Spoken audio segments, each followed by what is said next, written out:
partner, you can't keep him out of the game. Oh, gone! There's another, you just said he's not picking it.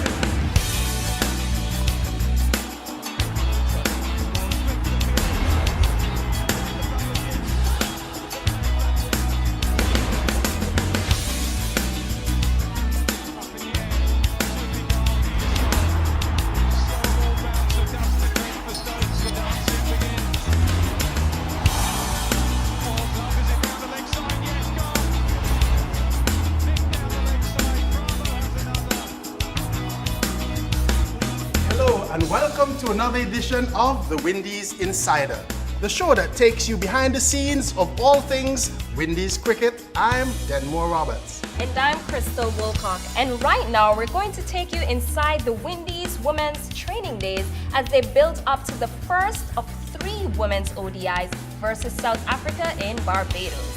And don't forget, we'll be sharing more of this and many other special features on social media in the weeks to come. So let's check it out.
Wow, did you see that? I did. Now that just shows how really hard the Windies women are working before taking on South Africa.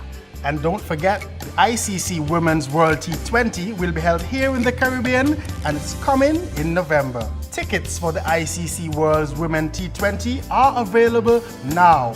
And so too are those special party stand tickets. And we've got thousands of tickets available starting from just $3. So please keep an eye on the windiescricket.com website for further details in the upcoming weeks. And moving on, I believe we have the very lovely Nazira Mohammed standing by with all the latest news on Windies cricket. So Nazira, you take it away.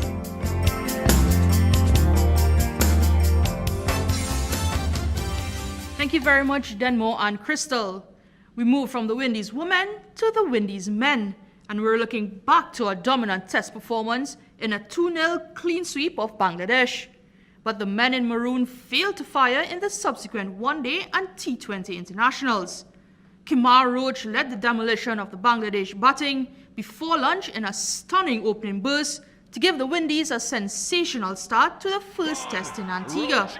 He returned figures of 5 for 8 from 5 overs, before his team's joy soon turned to pain when he left the field with a hamstring strain. But the Bangladeshis were bowled out in just 18.4 overs for their second lowest ever test total of 43 runs in their first innings and the second lowest test score since 1974. Craig Brathwaite collected his 7th Test 100 to help the Windies secure a 363-run first innings lead. And no Roach, no cry. The fast bowlers, led by Shannon Gabriel, blew the visitors away in their second innings with sheer pace and bounce to wrap up a 301-run victory. Such was the impact of Kimar's spell, he won man of the match despite bowling just 5 electric overs. Then it was on to Sabina Park in Jamaica. Riding on Craig Brathwaite's second successive 100, the Windies took command of the second test early. Jason Holder led from the front in what turned into career-best bowling performance. The Windies captain grabbed 5 for 44, and Bangladesh's batting crumbled in the first innings. Despite only posting 129 runs in our second innings against the spin of Shakil Al-Hassan, Bangladesh were left to chase 335 runs to win. And that's when Jason produced a devastating spell of 659 to demolish the visitors' batting and ensuring a 166-run series victory. Therefore, clinching the first home series for the Windies in 4 years. Then, it was off to Providence in Guyana for the start of the IPA ODI series. The Windies were immediately under pressure when Tamim Iqbal hit his 10th ODI 100 in a 207-run stand with Shakib Al-Hassan. Overpitched bowling allowed Bangladesh to raise their highest total on tour of 279 for 4 in their 50 overs.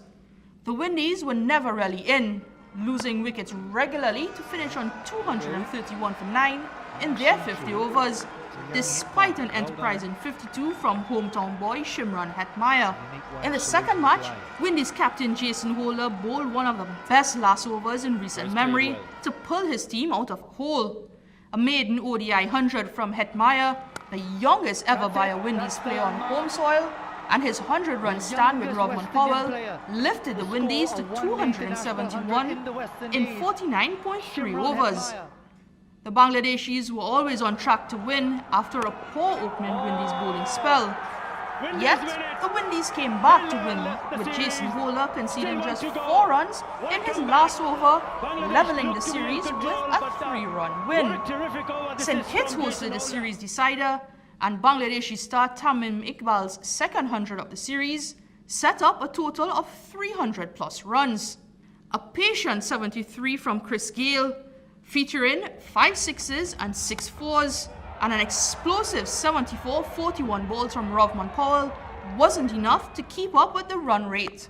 Ultimately, the Windies went down by 18 runs in a contest that was decided by the side that made fewer mistakes and showed more nerve. We got off to a fast start in the first T20 in St. Kitts, despite a rain delay as we clinched a 7-wicket victory under the Duckworth-Lewis-Stern method. Kesrick Williams collected 4 wickets to restrict Bangladesh to 143 runs in their 20 overs. Andrea Russell, Marlon Samuels and Rovman Powell all powered us home in that first match.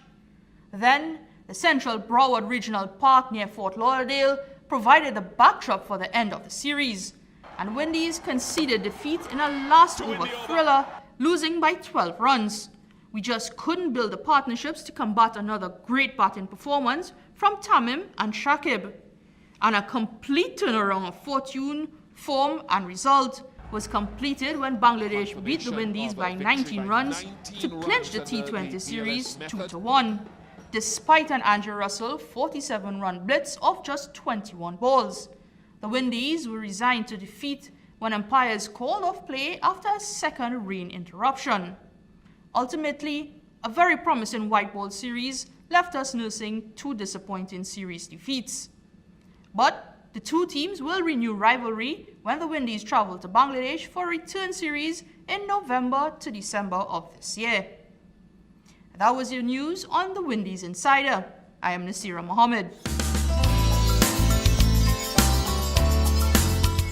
It's time for our interview segment, and today we're really fortunate to have an exclusive interview with Hendy Springer.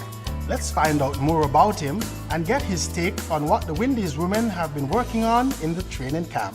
Here are a few clips.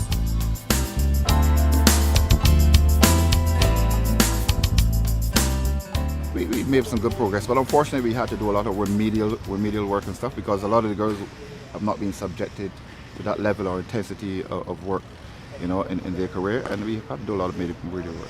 But it's good. We see some good things. We see some good changes, and I think the first change and most important change is in the attitude towards the job that they're asked to do, and I think that is where the progress will be.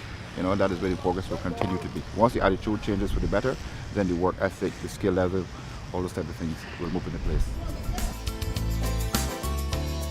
Well, I think it is a good competition, especially with the experience that we have in captains Stephanie Taylor, Haley Matthews, DeAndre, Dottin, Salomon is here, Nation is still here, as well as Marissa Aguilera. And we got some good experience.